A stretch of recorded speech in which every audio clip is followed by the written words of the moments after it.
नमस्कार दोस्तों, जय हिंद। बहुत बहुत स्वागत है आप सभी स्पेशल एजुकेशन के अभ्यर्थियों का आपके अपने यूट्यूब चैनल एग्ज़ाम ट्रिकी में।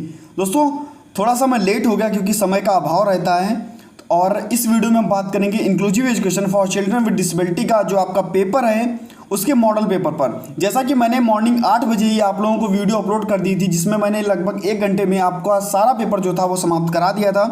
देन उसके बाद में हम बात करेंगे मॉडल पेपर पर जिसमें से छोटे क्वेश्चंस होंगे। सभी प्रकार के जो प्रश्न हैं आपको देखने को मिलेंगे। पहला प्रश्न आपके सामने है, निम्नलिखित में से सहायक शिक्षण सामग्री है। दोस्तों याद कर लीजिएगा कि शिक्षण सामग्री और सहायक शिक्षण सामग्री में अंतर क्या होता है, इसको भी ध्यान से पढ़ लीजिएगा। तो यहाँ पर पुस्तक, लेसन नोट्स और चलचित्र और लेक्चर। तो दोस्तों सहायक शिक्षण सामग्री जो आपकी होती है वह है चलचित्र। यहाँ पर सी ऑप्शन आपका सही हो जाएगा। जो क्वेश्चन मैं आपको बताते चल रहा हूँ उनको जरूर पढ़ के जाइएगा। समावेशी शिक्षा के प्रवर्तक थे। दोस्तों समावेशी शिक्षा के प्रवर्तक जीन मार्क इटार्ड जी थे। यहाँ पर आपका डी ऑप्शन सही हो जाएगा। और समावेशी शिक्षा की परिभाषा पढ़ लीजिएगा, समावेशी शिक्षा का अर्थ पढ़ लीजिएगा।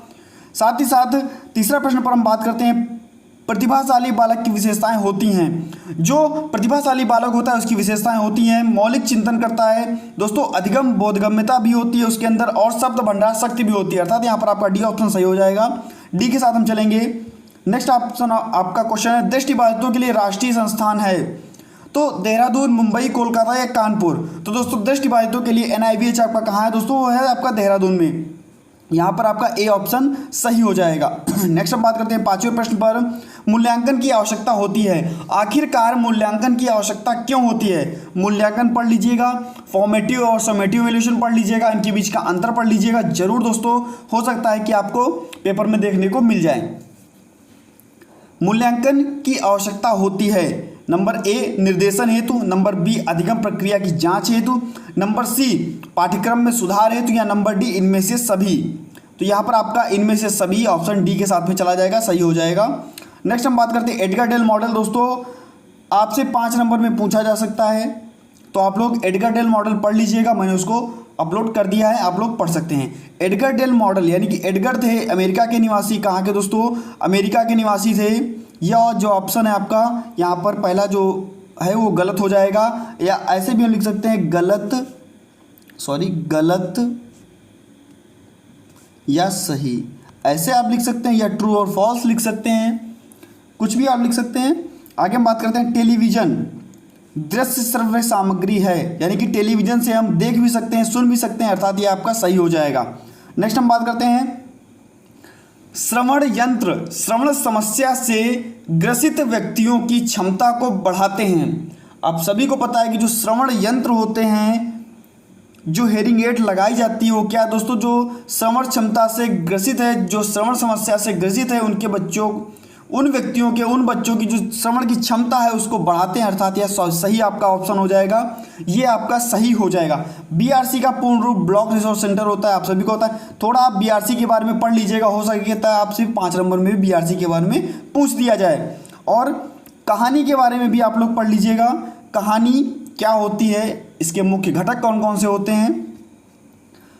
यूनिट जो आपकी लास्ट है 5.5 जरूर पढ़ के जाइएगा, उनमें से आपको कुछ ना कुछ देखने को मिल सकता है, क्योंकि सभी टॉपिक जो हैं आपके इंपॉर्टेंट हैं। कहानियों में दृश्य श्रव्य सामग्रियों का प्रयोग नहीं करना चाहिए। यहाँ पर क्या दिया हुआ है, नहीं करना चाहिए। दोस्तों दृश्य श्रव्य सामग्रियों का प्रयोग करना चाहिए, मगर जो यह कथन दिया गया है उसमें कहा गया है कि नहीं करना चाहिए। नहीं आपको बहुत परेशान करेगा, और जो यह कथन है वो गलत है।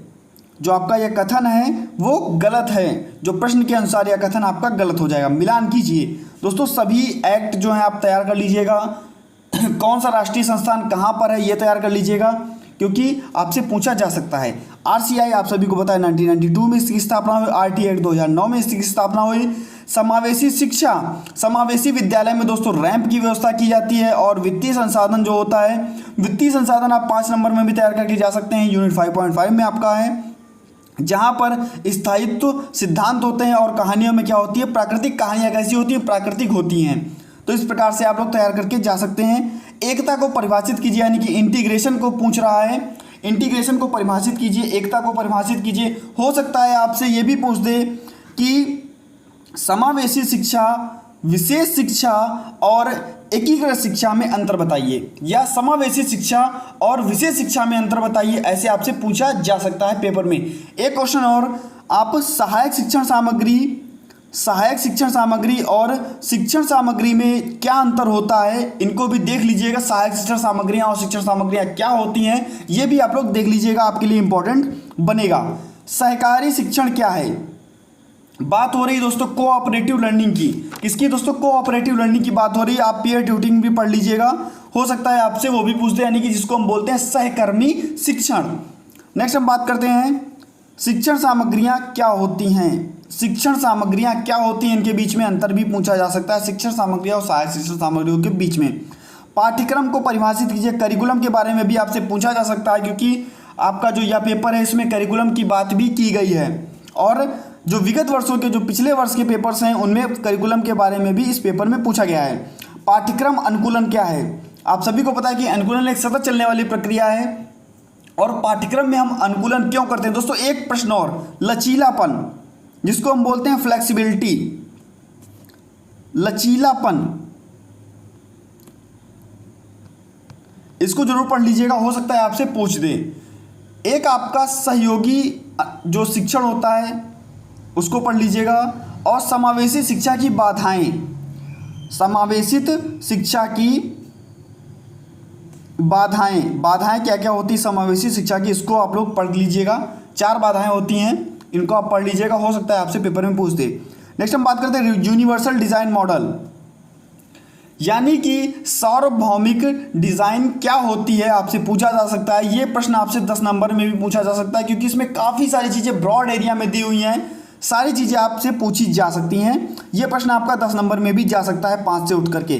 कहानी पर एक संक्षिप्त नोट लिखिए, कहानी क्या होती है, कहानी का मुख्य उद्देश्य क्या होता है, कहानी के अंतर्गत मुख्य घटक कौन कौन से होते हैं, और कहानी सुनने से बच्चों को क्या प्रेरणा मिलती है, सारी चीज़ें आप लोग लिखेंगे तो बहुत ही अच्छा आप लोगों का।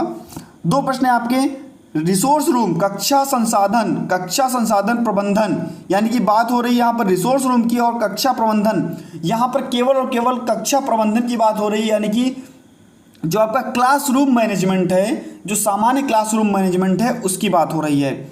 यहाँ पर सुविधाओं की बात हो रही है, और यहाँ पर जो रणनीतियाँ हैं उनकी बात हो रही है कि किस प्रकार से हम रणनीतियाँ बनाएंगे कक्षा प्रबंधन की, तो उनकी बात हो रही है यहाँ पर।